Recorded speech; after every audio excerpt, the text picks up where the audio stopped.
Dear Zontians, distinguished guests, I would have loved to be with you today and celebrate an astonishing and remarkable achievement with you, Zonta's Centennial anniversary.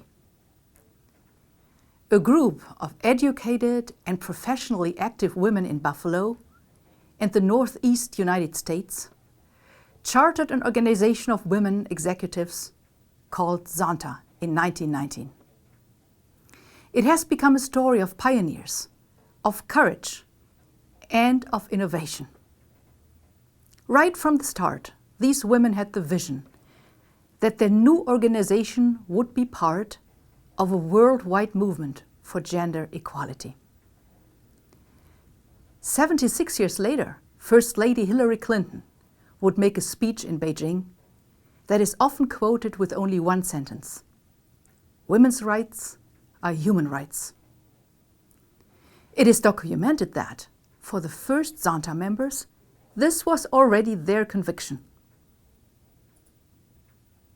Another remarkable fact is that they chose the name Zonta for this new organization. The word was taken from the language of an indigenous tribe that in 1919 United States was regarded as second class as African American citizens and women. Back then, this decision was an act of solidarity with other underprivileged parts of the population that certainly did not prompt applause. Zonta's bold vision appears all the more courageous as, back in November 1919, women in the United States were not even allowed to vote in federal elections. The amendment to the Constitution that would finally give women the right to vote had only passed the US Congress in June. And that it would be ratified 1 year later was not at all certain. But the founding mothers did not only have civil rights in mind.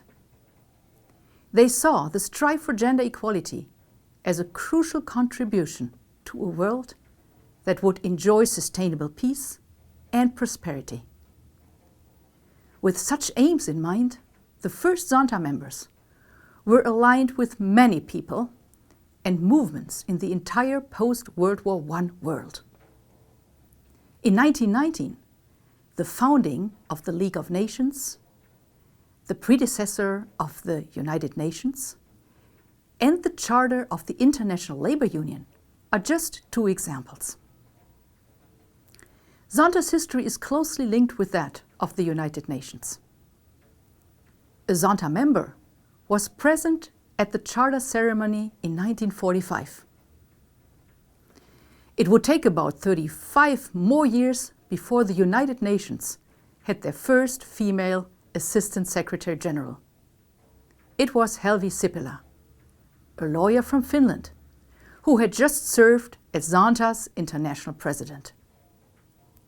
Helvi Sipilä was instrumental in organizing the first ever World Conference on Women that took place in Mexico City in 1975. Next year, the UN reviews the achievements since the World Women's Conference in Beijing, Beijing Plus 25. In preparation of our celebration today, I was asked, will Zonta be still needed in the future? I'm happy to say yes. Or should I say, unfortunately, yes? I will not talk about still unequal representation in parliaments or on the boards of corporations, not about the gender pay gap. Just take the following number in: 50 million.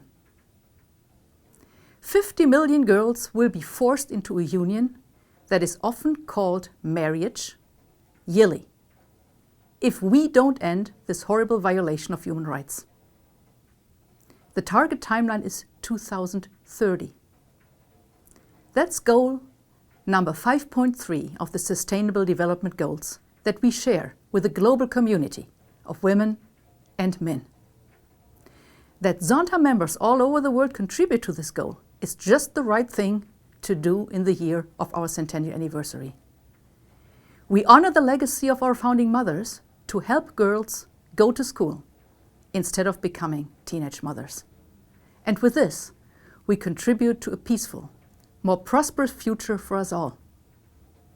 I thank you very much for all that you do to empower women. Let's continue together to work on this, and today, let's celebrate.